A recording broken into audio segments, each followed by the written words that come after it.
Hello,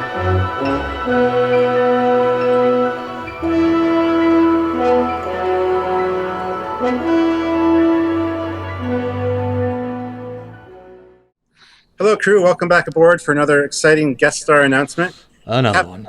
Yes. Captain Foley and Commander Calkins are excited to announce today's newest addition to the Trekyards family. Ooh. This individual has worked on and designed many iconic ships from both Deep Space Nine, Voyager, as well as TNG. Who could it be? I don't know. Well, we have with us today Mr. Rick Sternbach. Thanks for joining us, Rick. Hey, thanks a lot. Yeah, great to be here. So, for everyone who's not familiar with your extensive sort of qualifications, what you've done in Star Trek, do you want to give us a list of some of the things you've designed and associated with in the Trek universe? Maybe not necessarily ship-related, but any sets or tech that you've just had your fingers in and been a designer for? Yeah. Well, I started on Star Trek: The Motion Picture, doing a lot of actually doing a lot of the screen graphics. Working with some of the public affairs people at JPL for getting blueprints of Voyager to become Voyager, and sort of being like a utility player, doing bits of sketch work, the screen graphics, some of those labels that you see plastered all over the Enterprise refit. Yeah. And that was 1978, and then the next time that I encountered the franchise was Next Generation, and 7 seasons of ships and props, things like the Voyager class attack cruiser, An iconic one there, absolutely. Various alien ships of the week, props like the tricorder and the pad. We reinvented Star Trek for the 24th century. So are you like the original Steve Jobs? Did you create the iPad before the iPad? Well, everybody talks about the pad, being like the tablet, but you go back to 2001: A Space Odyssey, and even before that, look at the rather chunky clipboard that Kirk had. Yeah. Okay, so there were ancestors to the pad. Yeah. On Next Generation, Gene Roddenberry's directive to us was sleeker, smaller, cleaner, and the first drawing of a pad, a 4x6 inch pad, it looks suspiciously like the iPod. It had those sort of proportions, and it was just a clean design that that just worked. It was logical. So no jelly bean buttons then. No. I mean, because starting on Star Trek: The Motion Picture, the design got very flat. We had some jelly beans, we had some chrome, stick shift kind of things. Stuff for the actors to work with. Okay, flat screens like you see on Next Generation. Flat screens, they're cool. And maybe in the future, even the flat screens will have tactile feedback. Mm-hmm. You'll get a buzz if you're hitting the right area, that kind of a thing. And they're working on that kind of thing today, which is terrific. So, those sorts of designs, and a lot of the stuff that we take for granted in 2015, we were watching all of this happening, on TMP, on TNG, and all the way up through Voyager, which was my the last series that I worked on. We if we do if the franchise goes back to television, how are we going to surpass what's being done in the real world? I mean, that's going to be a trick. Mm-hmm. Well, now I know that in speaking with you earlier, you stated that you weren't really a Star Trek fan coming into this endeavor. How was it that you came to first work on Star Trek at all? Well, Star Trek for me, back in the 60s, it was not your typical, kind of gaudy sci-fi kind of TV show. When the original series first came on the air, my eyes lit up and I said, oh my goodness, this looks like it could be real technology at some point. Mm-hmm. So, yeah, I watched the show. I liked what they were doing. Okay, but I didn't, I didn't become a fan. Even when the first conventions were being held. Okay, I kind of visited the cons. I saw what was going on. It was, for me, it was more like being a social observer and seeing just, the show hasn't been on the air in first run in a very long time. What are they getting excited about? And I went back, I watched the episodes again. And when the second possible TV series was being developed back in the late 70s, okay, I thought, why not? Why not, talk to the art directors over there, see if there would be any kind of, work, on that type of a show, because by the time, the Star Trek Phase 2 was being developed, I had already been doing a lot of, science fiction book and magazine work. Mm. And there's not much difference between, painting and drawing in the science fiction market and doing the same thing for television and film. Yeah. It's just a different application. Yeah. So as you sort of mentioned earlier, you were a big part of a lot of these different Star Trek iterations, and you designed a lot of the important ships like the Intrepid and DS9. Do you want to tell us some of your favourite creations and maybe why, sort of briefly, or some that stand out as very, very interesting designs for you personally? Well, it's been a running neck and neck for me between the Voyager and the Intrepid. Right. The Intrepid. The Intrepid I love because it's a key Starfleet ship. There it is. Yes, indeed. It's a key Starfleet ship. I love the Voyager because it was a key. Now you're going to go get your Voyager, huh? Yes, he is.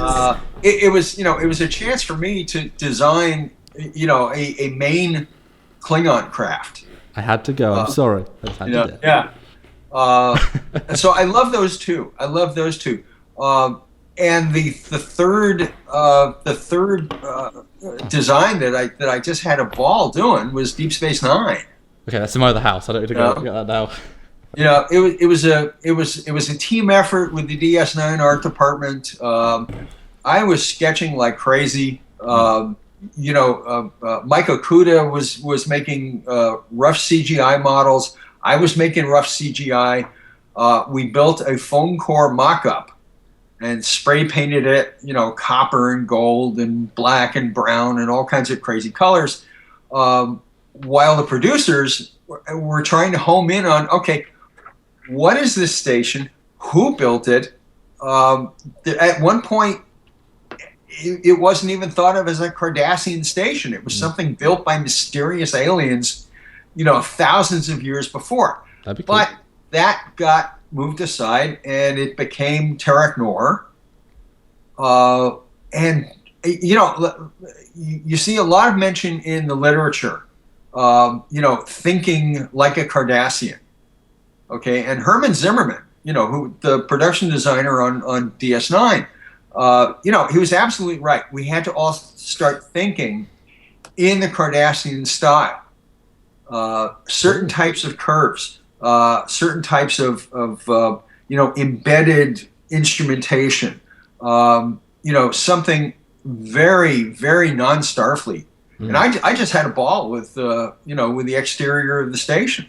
You almost got to build another science fiction within Star Trek, your own completely new design. Oh, it's been like that since the original series. It's been various cultures, a clash of cultures. Every week there was something alien that the crew would encounter, and how do you deal with that sort of thing? And that, that's been the hallmark of Trek. Right up to today. Well, that leads into my next question perfectly. I'm always curious how designers get their ideas or inspirations, as it were. So when you're asked to do a ship, what are your first steps in the design process? First steps are to ask the producers, okay, what are you looking for? That is an important step. I agree with you. And a lot of times,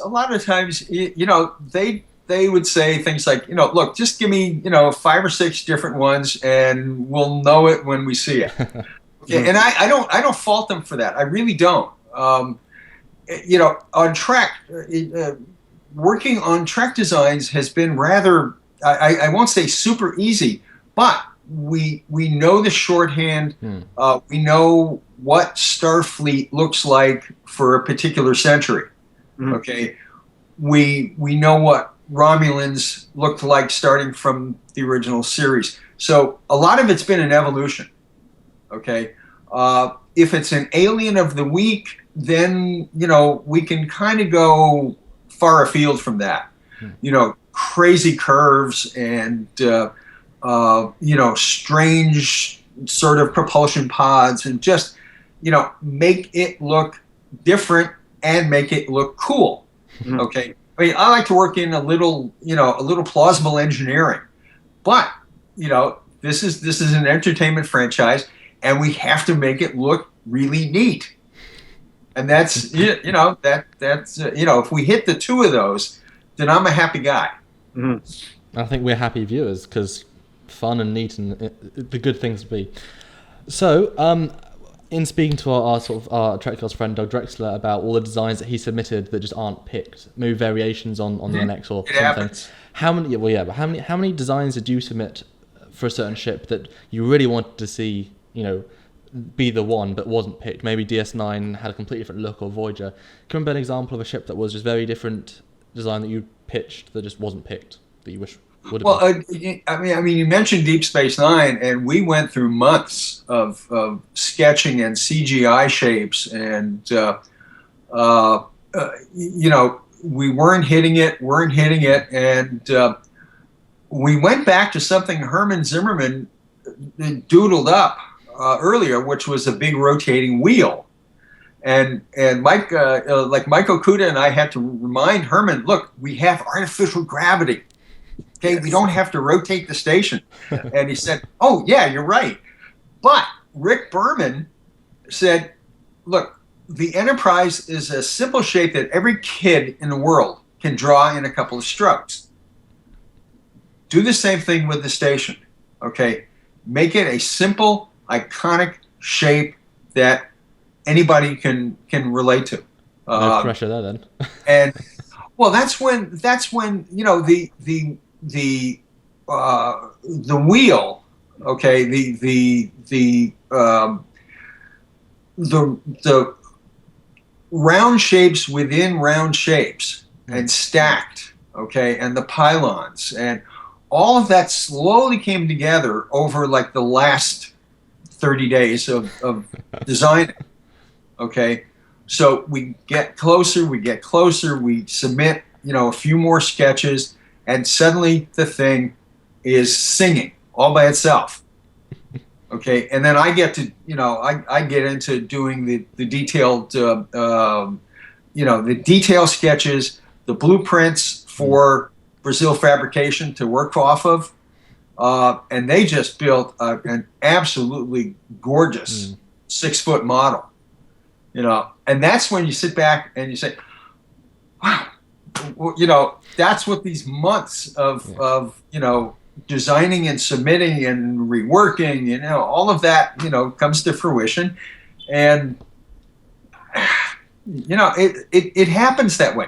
Other ships, okay, just as a contrast, other ships, I would do something in a production meeting, okay? I would sit there with a scrap of paper and, we're all kind of falling all over ourselves, wondering, okay, how are we going to do this? How are we going to do that?